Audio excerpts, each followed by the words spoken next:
Welcome to Seriously Sus, the podcast that exposes shadiness with a side eye, hosted by Nanette and Miranda. And we're here to uncover true crime trends and internet chaos that makes you question everything. So get your side eye ready, because things are about to get seriously sus. Behind the curtain, the algorithm unveiled. You know what's funny? I don't think there's anyone on the internet that gets blamed more than the algorithm. Seriously, your post doesn't do well? The algorithm. Your favorite creator's views suddenly tank? It's the algorithm. You accidentally spend 3 hours watching videos of people pressure washing the driveway? Also the algorithm. Oh, absolutely. People talk about it like it's this mysterious being with thoughts and feelings. The algorithm is mad at me. Is it? Did you two have a fight? Did you forget its birthday? Right. It becomes the explanation for everything. If something goes well, the algorithm loved it. If something goes badly, the algorithm buried it. And if nobody ever stops and asks, okay, what is the algorithm? I don't think anybody really knows. I've said the algorithm like 1,000 times, but if you ask me to explain it, I'd probably just wave my hands around and hope you change the subject. Same. We've all just kind of agreed that it's a perfectly acceptable answer. It's basically the internet's version of Mercury's in retrograde. Exactly. Everybody nods like, yes, the algorithm. And then we move on. But when you actually stop and think about it, it's kind of insane. Right? This thing decides what videos I see and what news shows up in my feed and what music I discover, what creators suddenly become famous, what products start following me around the internet. And that's a lot of influence for something none of us can actually explain. See, that's the part that bugs me. If my car starts making weird noises, I want to know why. If my refrigerator stops cooling, I want to know what's broken. If Miranda suddenly starts being super sweet to me, Wow, rude. I'm going to assume you need a favor. My point is, I like knowing how things are going to work. But somehow, we've all accepted that this thing just quietly shapes so much of what we watch, read, buy, and believe, and we're just like, the algorithm. I think it's because algorithm, like, it sounds so technical that people assume somebody else got to understand it. Like taxes or Wi-Fi or how printers sense fear. Printers absolutely run on spite. 100%. Hello, everyone, and welcome back to Seriously Sus, the podcast where we explore cultural chaos, internet nonsense, ridiculous trends, and all of humanity's most questionable decisions with snark and a side eye. I'm Nanette. And I'm Miranda. Every week we dive into a topic that's made us stop and go, wait, what? And today's episode is one of those topics people talk about a million times, but truly one of the biggest mysteries on the internet. What the hell exactly is the algorithm? If someone stopped you and asked you to explain it, could you? Nope. Me neither. Which is kind of unreal considering how often we blame it for, well, everything. Yeah, somewhere along the way, the algorithm became the answer to everything, and nobody seems to question it. So today we're separating the myth from reality. What is the algorithm? How does it decide what you see? Is it secretly listening to your conversations? And can you actually beat it? Because once you understand what's really happening behind the scenes, you start looking at your social media feeds and honestly, the internet itself, just a little differently. So grab your detective notebooks because today it's time to pull back the curtain and get seriously sus.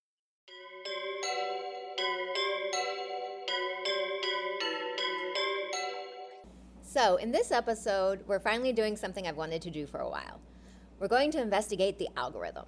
Not the scary version people imagine, not the version influencers blame every time their reel gets 37 views, the actual thing.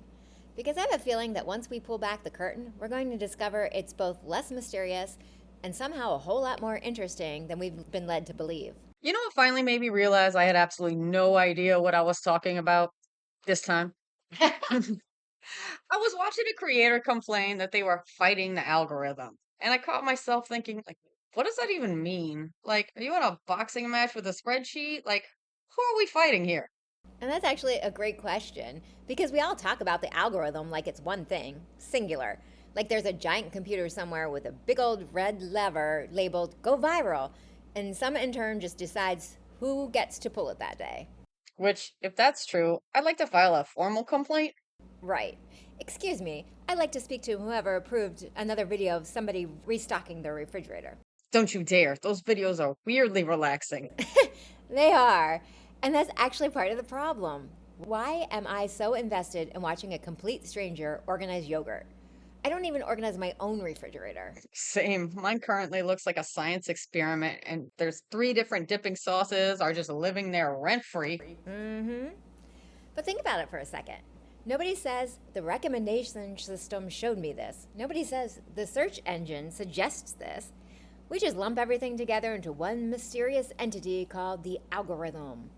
It's become this catch all term for everything that happens online. Which is kind of wild when you stop and think about it, because people genuinely believe it decides who gets famous, who makes money, what products become trends, and what news spreads, and sometimes even what opinions people end up believing. That's pretty impressive resume for something no one can actually point to. Exactly. So before we can answer whether the algorithm is ruining society, or helping creators, or secretly hates your vacation photos, I think we need to answer a much simpler question. What are we even talking about? Because here's my suspicion. I don't think most of us are even blaming the right thing. You know what just occurred to me? We keep saying the algorithm like there's one of them. Right? Like there's a single algorithm sitting in some giant data center wearing a name tag that says, "Hi, I'm the algorithm." Oh my God, that would be so scary. So, exactly. Like some poor IT guy shows up every morning, he clocks in, grabs a coffee, and goes, "Okay, who are we making internet famous today?" Which, if we're being honest, is kind of how we all pictured it. Maybe not literally, but close. We imagine there's one all knowing thing sitting behind the curtain, quietly pulling levers and deciding what everybody sees. A little Oz. Yeah. So, is there? That's what I wanted to know. Is there actually one algorithm? Because if there is, who built it? Who decides how it works? Who updates it? And if there isn't, why do we all keep talking like this? And think about this, if there's one algorithm, how is it deciding completely different things for completely different people? Because my feed is basically animals, home renovations, and crafts I'll never actually make. And mine is gardening, true crime, people pressure washing sidewalks, and somehow an alarming number of videos about people building tiny cabins in the woods. See, we don't even have the same internet. If there's one algorithm deciding what everyone sees, wouldn't we all pretty much be seeing the same thing? Instead, my husband could send me a video, and half the time, I've never seen that creator before in my life. And every once in a while, you'll ask me what I think of whatever trend of the week your FYP page is filled with, and I'm sitting there like, I have no idea what you're talking about because that's not what I'm seeing. It's almost like everyone is living in their own little version of the internet, which is honestly kind of creepy when you say it out loud. It is. Because we think we're all experiencing the same internet, but we're not. We're experiencing our internet. And that turns out to be a really important clue because the first thing that clicked for me was that the algorithm probably isn't one thing at all. It's just an umbrella term we've slapped on a whole bunch of different systems that are all trying to answer one surprisingly simple question. What do we show this person next? Everything else, the viral videos, the endless scrolling, the creators who suddenly explode overnight, the conspiracy rabbit holes, cat videos, pressure washing videos I apparently can't stop watching, they're all a downstream from that one question. And that somehow makes it less mysterious, but a whole lot creepier. A whole lot creepier. Okay, so if there wasn't one like all powerful algorithm sitting behind a curtain deciding everything, what is actually happening? I think the easiest way to answer that is with a question. Have you ever looked up a couch online and then for the next 3 weeks, every website you visit suddenly convincing you're opening a furniture store? Or maybe you search for hiking boots one time and now every ad you see is basically saying, "Still thinking about these boots?" It starts to feel like the internet knows you or is spying on you. Oh, yeah. Or you mentioned something out loud, and suddenly you're convinced your phone has been eavesdropping on your entire conversation. I am definitely convinced of this. Absolutely, 100%. And while people have looked into that, there's usually a much less creepy explanation. It does point to something interesting, though. These platforms are paying attention, not to who you are as a person, but to what you do. Every time you stop scrolling, watch a video all the way through, replay it, like it, comment on it, share it, all those things we ask you to do, or immediately swipe past it, You're leaving behind tiny clues. Yeah, please like, subscribe, and comment. So, Help us with the algorithm! the mysterious algorithm. Yeah, anyway, so basically it's taking notes. That's a great way to think about it. It's less like some all knowing mastermind making decisions from a control room, and more like an incredibly observant detective with a phenomenal memory. It doesn't know why you watched 3 videos about restoring cast iron pans, it just knows you watched them. So it makes a pretty reasonable guess that maybe you'd like a fourth one. And then you watch, and then it watches what you do with that guess. If it was right, great. If it wasn't, it adjusts and tries something else. So it's basically playing the world's longest game of getting to know you. Pretty much. The difference is that it isn't asking questions, it's watching behavior. And if there's one thing humans are really good at, it's saying one thing and doing another. You can tell yourself you're logging on to watch one educational video, but if you spend the next hour watching raccoons stealing pet food or people deep cleaning carpets, you've just taught the platform something completely different. Oh, I'm so guilty. Okay, so here's what's blowing my mind though. If it's constantly watching what we do and making better guesses, then it's not really deciding what we like, it's learning what we like. And that's a really important distinction. It is, because when people say the algorithm showed me this, it makes it sound like it randomly handed you something. But that's not really what's happening. It's making a prediction. Sometimes it's right, sometimes it's hilariously wrong, and then it learns from whatever happens. Exactly. Think about how many times you've been watching videos and one comes across off your feed and it makes you think, where on earth did that come from? You don't watch it, you scroll right past it, and before long, those videos disappear. It tried something, you basically said, no thanks, and it adjusted. And that's how people have completely different experiences online. I'll hear people say, my entire feed is political arguments, and mine isn't. Or someone will say, TikTok is nothing but conspiracy theories now. And I'm over here watching someone build a treehouse with tools from 1850. Meanwhile, I'm learning 17 different ways to grow tomatoes. I don't even have room to plant. Exactly. So when people argue about what the platform is full of, they're often talking about their version of the platform. That's not necessarily what everyone else is seeing. And I think that's where it starts getting really interesting because we all talk about social media like it's one shared experience. It really isn't. Everybody's feed ends up looking different because of thousands of tiny little things they've done without even thinking about it. There isn't one TikTok, there isn't one Instagram, and there isn't one YouTube. There are billions of different versions, all being built one click, one pause, one share, and one scroll at a time. The multiverse. Ooh. And I think that's the first time to stop feeling like a mysterious computer program and started feeling almost personal. Not because it's sitting there thinking about me, but because my feed is, in a weird way, a reflection of every little decision I've made while using it. Which raises a slightly uncomfortable question. If our feeds are learning from us, how much of what we blame on the algorithm is actually something we taught it? Okay, so if it's constantly making predictions, what's it actually trying to do? Because I think most people assume it's trying to make us happy, I used to think that too. Like, oh, it's trying to show me content I'll enjoy. But I don't actually think that's the goal. which sounds terrible already. Yeah, it sounds terrible, but it actually makes sense. Think about it. TikTok, Instagram, YouTube, they don't really care if you laugh, cry, learn something new, or end up watching a guy restore a 1957 Coca Cola machine for 45 minutes. Not that I've done anything like that or anything, but their goal's much simpler than that. They just want you to stay. They want you to watch one more video, then one more after that, and then maybe click on something else. The longer you stay, the more opportunities there are to show you ads, recommend products, suggest creators, or just keep you engaged on the platform. I don't think any of us ever opened TikTok thinking, I've got 3 hours to kill. Never. You open it because you're waiting for your food to heat up, or you're in line somewhere, or you're in the bathroom. Let's just be honest, we've all been there. Uh huh. And somehow, 45 minutes disappear. You don't even remember half the videos you watched. You just knew you blinked and suddenly it's dark outside. Right?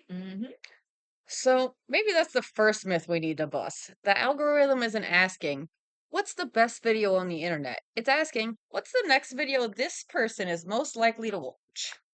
Yep, and those are two completely different questions. One's about quality, And we know that that's not the answer. Oh my goodness. And the other is about probability, which is why sometimes the internet feels like it knows you better than your friends do. Or worse, better than you know yourself. Yeah, like, why are you showing me all of this stuff on depression?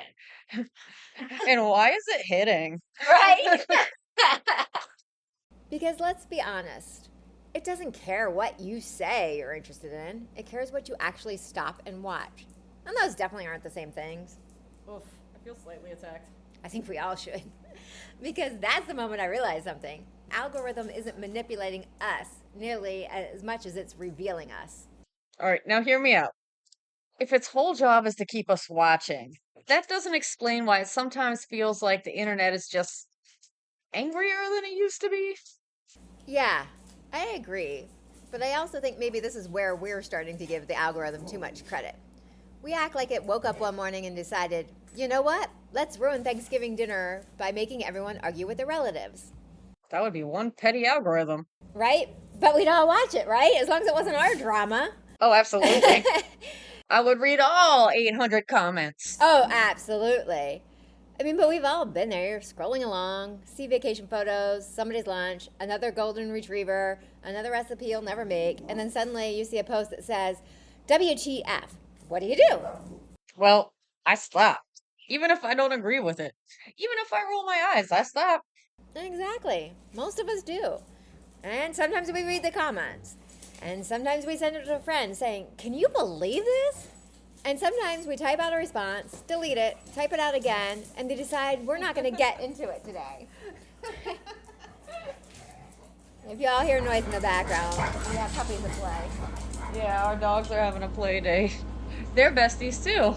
Mm-hmm. Except Zephyr's old and he gets tired much faster than Maisie. But he's a great big brother and protector. All right, where were we? But either way, we spent more time on that post than we did on the picture of somebody's lunch. So, from the platform's perspective, it doesn't know I stopped because I was annoyed. It just knows I stopped. Yep, and it doesn't understand outrage. It doesn't understand sarcasm, so we're screwed. Right. It doesn't know whether you loved the post or hated it. It just sees behavior. You paused, you read, you interacted, and it thinks, interesting. That one kept your attention. Which is kind of horrifying when you realize how many ways humans engage with things they don't even like. Oh, we're experts at it. Hate watching, doom scrolling, reading comment sections we know are going to ruin our mood, clicking on headlines that make us angry. We all do it all the time. The platform isn't rewarding outrage because it's evil, it's rewarding attention. We just happen to give a lot of attention to things that make us mad. And that leads us to keep saying the algorithm loves drama. Maybe it doesn't. Maybe we do. I mean, as long as it's not my own. Maybe I'm the problem. Right? Oh no. So, if that's true, then maybe we've been giving the algorithm way too much credit. We act like it's sitting around making value judgments about the content it shows us, but from everything we talked about so far, that's not really what's happening. I don't think it is either. I don't think it's watching videos thinking, wow, this is quality content that the world needs to see. It clearly doesn't understand funny or inspiring or doesn't understand whether something is true or false. It just sees patterns. Which kind of explains something that's always bothered me. Have you ever noticed how people say, why do all the negative posts go viral? As if the platform made some conscious decision that today was a good day to ruin everybody's good mood. Right? But when you think about what we do, we're scrolling through pictures of somebody's latest life hack, and then you hit a post that says, I can't believe people actually think this. Whether you agree or not, what happens? I stop scrolling. I read it. Half the time I end up in the comments, even though I know better. Sometimes I text a friend just to say, are you seeing this? And before I know it, I've spent 5 minutes on a post I didn't even enjoy. Yep. And from the platform's perspective, it doesn't know whether you stopped because you loved it or because it annoyed you. It doesn't know whether you were rolling your eyes the entire time. All it knows is that something about that post kept your attention longer than the picture of somebody's hamster wearing sunglasses. It isn't rewarding outrage because it likes outrage. It's rewarding attention because that's the signal we keep sending. We're the problem. Yeah.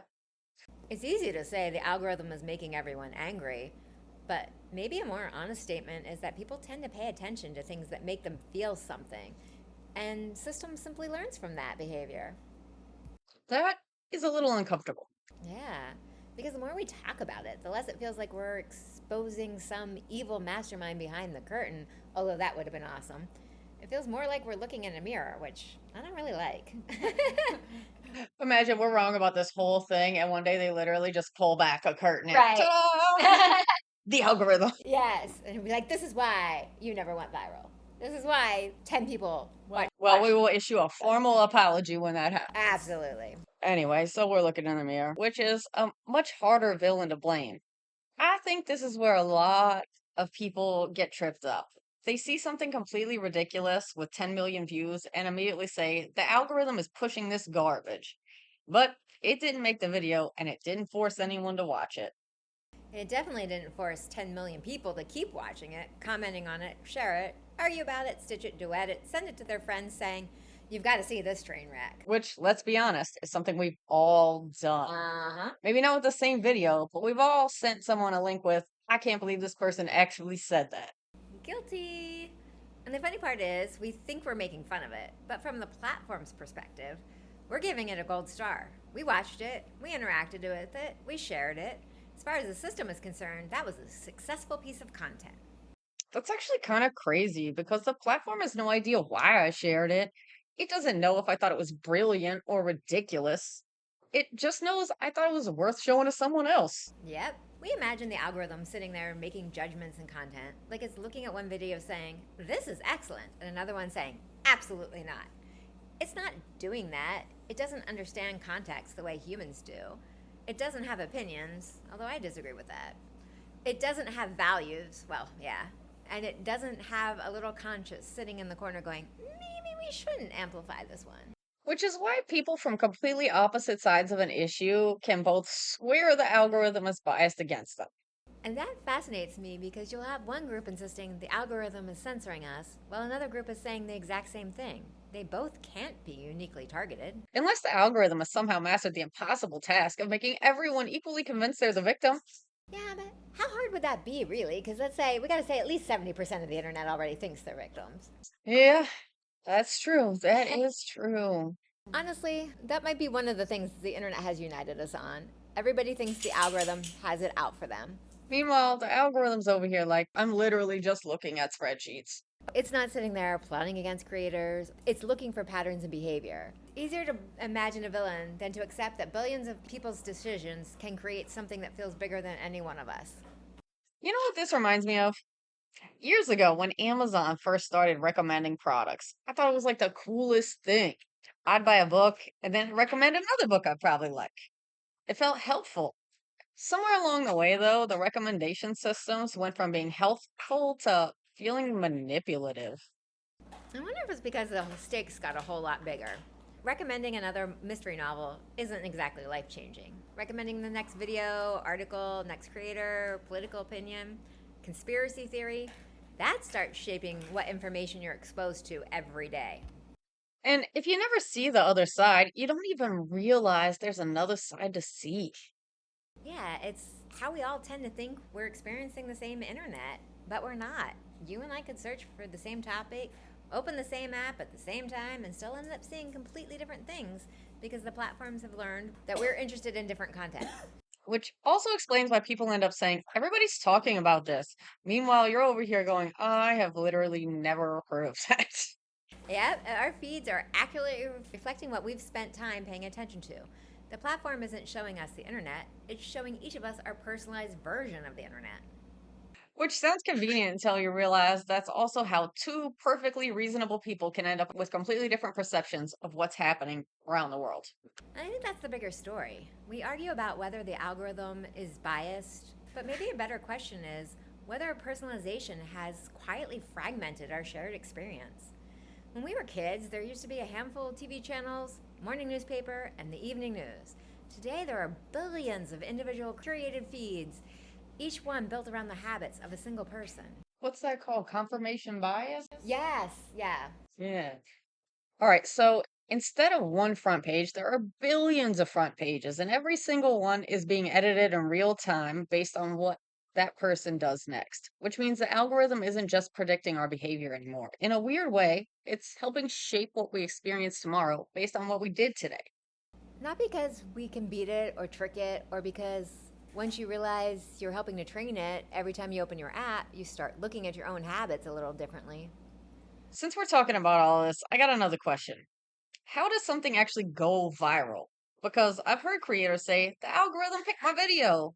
Like it's some magical moment where a switch gets flipped, or like in Minions where they went and grabbed the little thing down, the Right? claw machine. Like somewhere in Silicon Valley, there's a giant red button labeled viral, and somebody slams it every few minutes. Oh, that'd be a fun Oh, job. yeah. I love pushing buttons. Right? Congratulations. Today's winner is boom, the guy teaching his pet duck to skateboard. I would 100% watch that. Turns out that's not really how it works, even though that would be the best job ever. Many platforms don't just blast your video to millions of people the second you hit publish. That would actually be a terrible system. Because if it's awful, you've just shown it to millions of people. Instead, they tend to start small. Think of it like a movie test screening. A handful of people see it at first. Then the platform watches what happens. Did people actually watch the whole thing? Did they scroll away after 3 seconds? Did they rewatch it, comment, share it with a friend? So, It's less like winning the lottery and more like passing a series of auditions. That is a great way to put it. Every round is basically another question. Interesting. This group liked it. What happens if we show it to a slightly bigger group? And if people respond again, and it keeps expanding, and if they don't, it kind of stalls out. Which actually makes so much more sense than the idea of one mysterious algorithm deciding, yep, this one's famous now. And I think that's another myth that gets creators into trouble. They'll post one video that doesn't do well and immediately assume that they've been punished or shadow banned, or when sometimes the answer is less dramatic.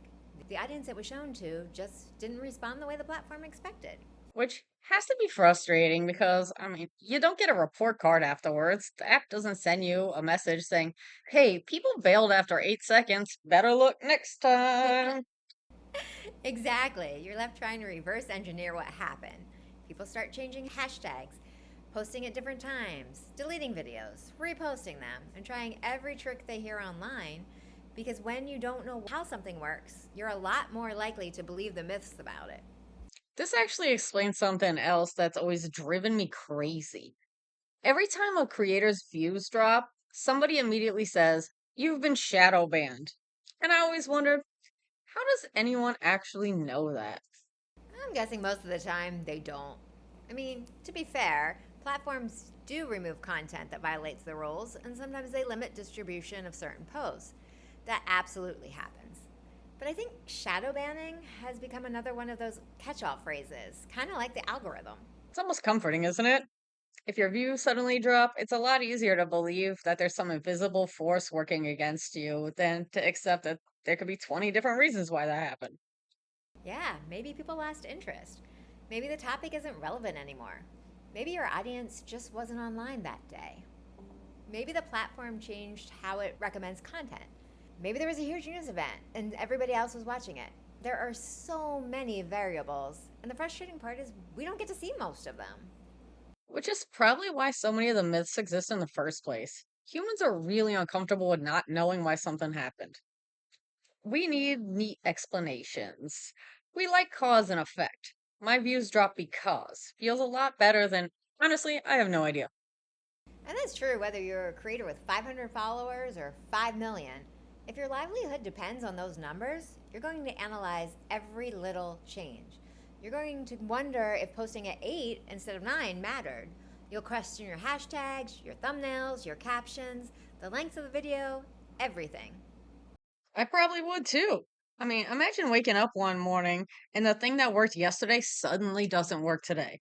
Of course, you're going to start looking for patterns, even if some of those patterns aren't really there.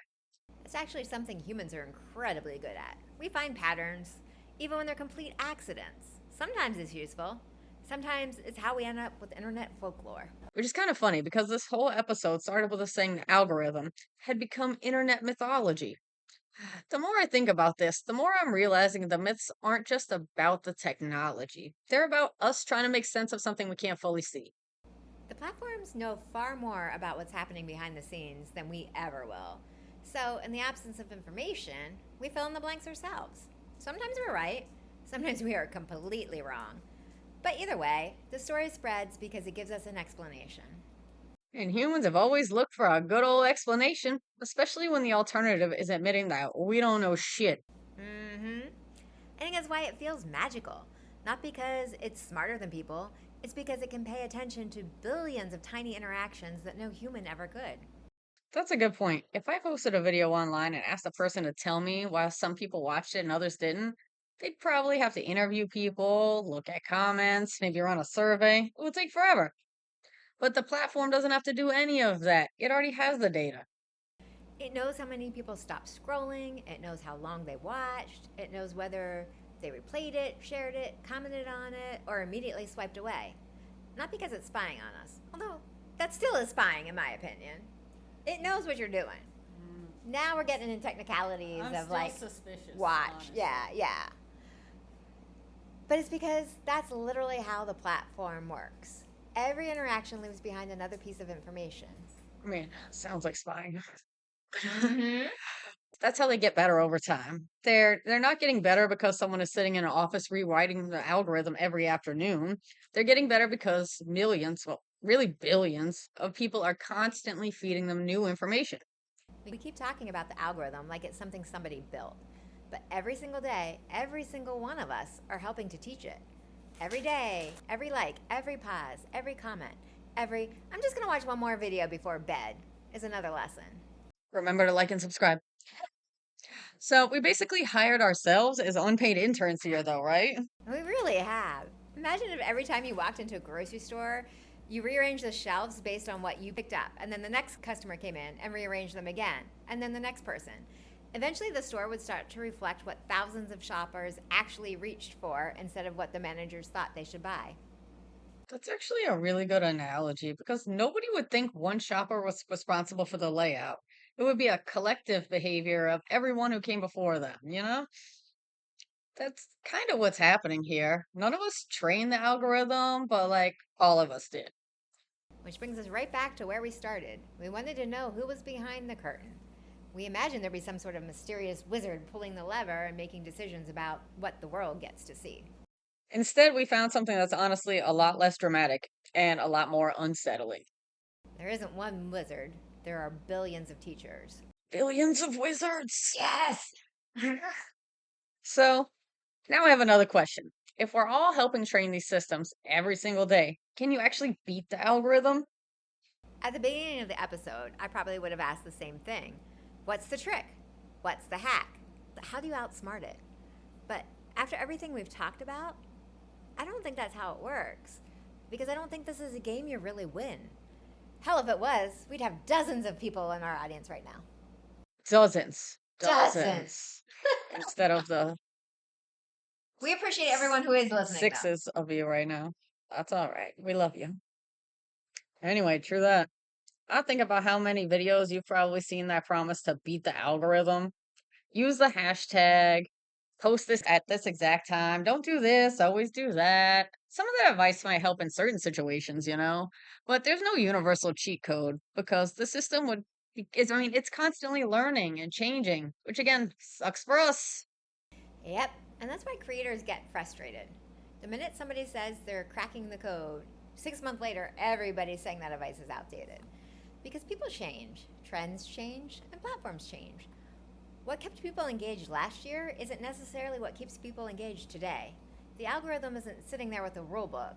It's continuously adjusting based on how millions of people are behaving. I mean, maybe the better question isn't how do I beat the algorithm? Maybe it's what am I teaching it? Because if I spend an hour every night clicking on things that make me angry, I probably shouldn't be surprised when tomorrow's feed like gives me more reasons to be angry, right? Yeah. We act like there's no control over what shows up on our feed, but our behavior is one of the biggest inputs into the system. We may not control everything, but we absolutely influence what gets recommended over time. It makes me think about my own habits a little differently. Maybe the next time I click on someone's ridiculous internet argument just because I'm curious, I'll remember that I'm kind of casting a vote here.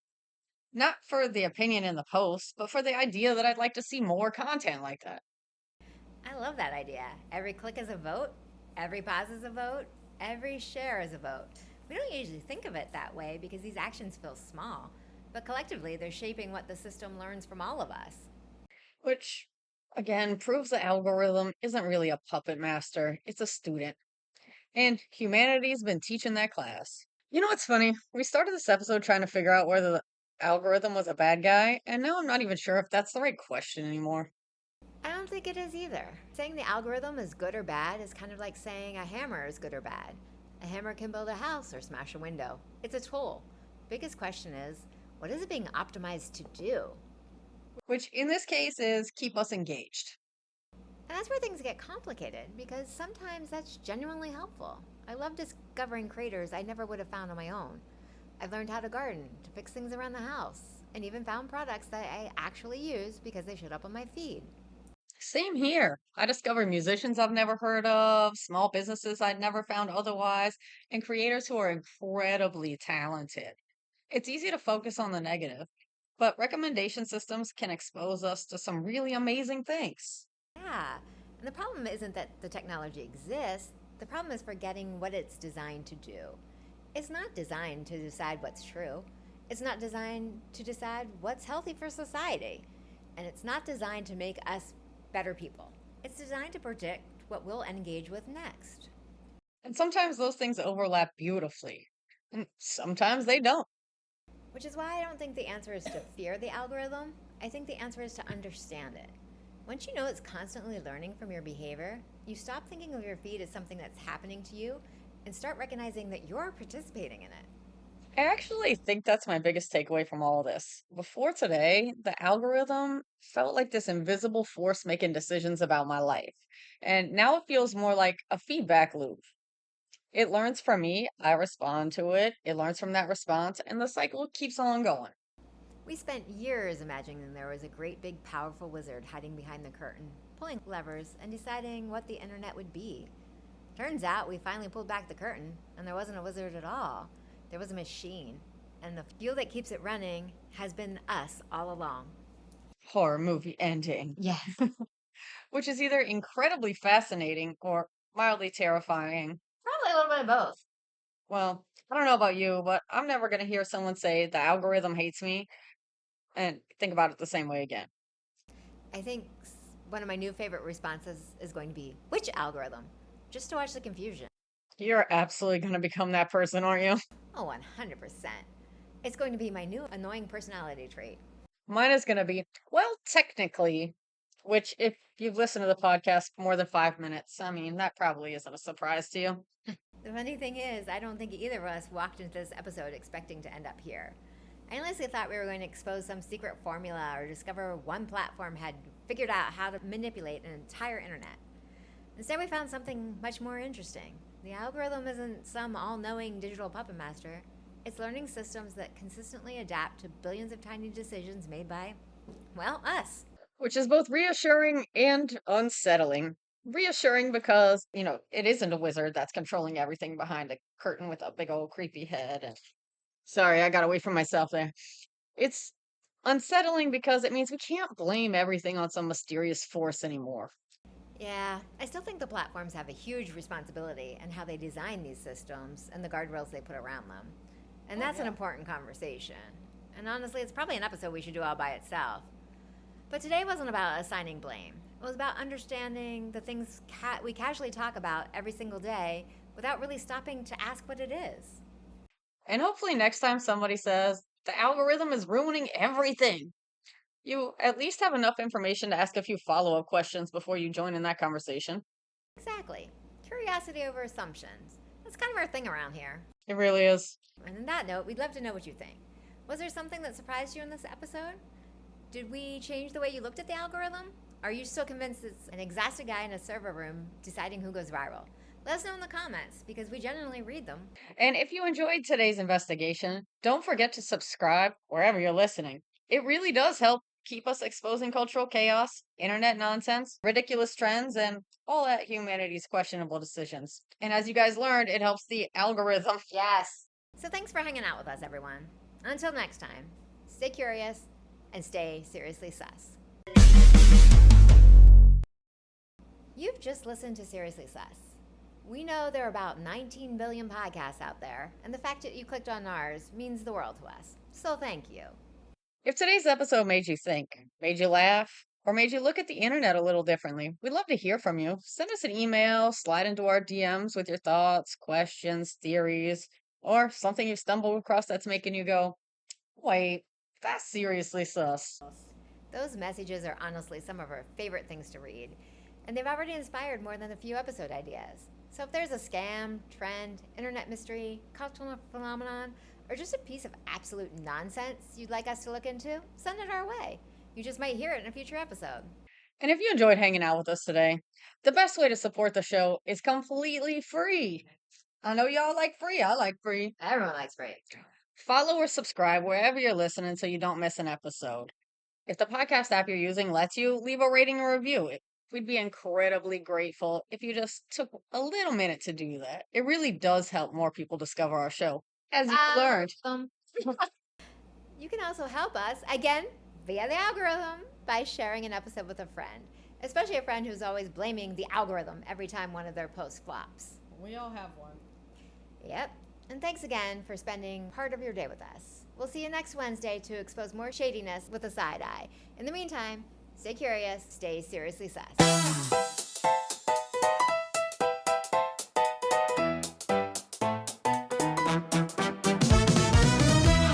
Outro music, da da da da da, amazing Zephyr playing so much, now they're tired. Algorithm.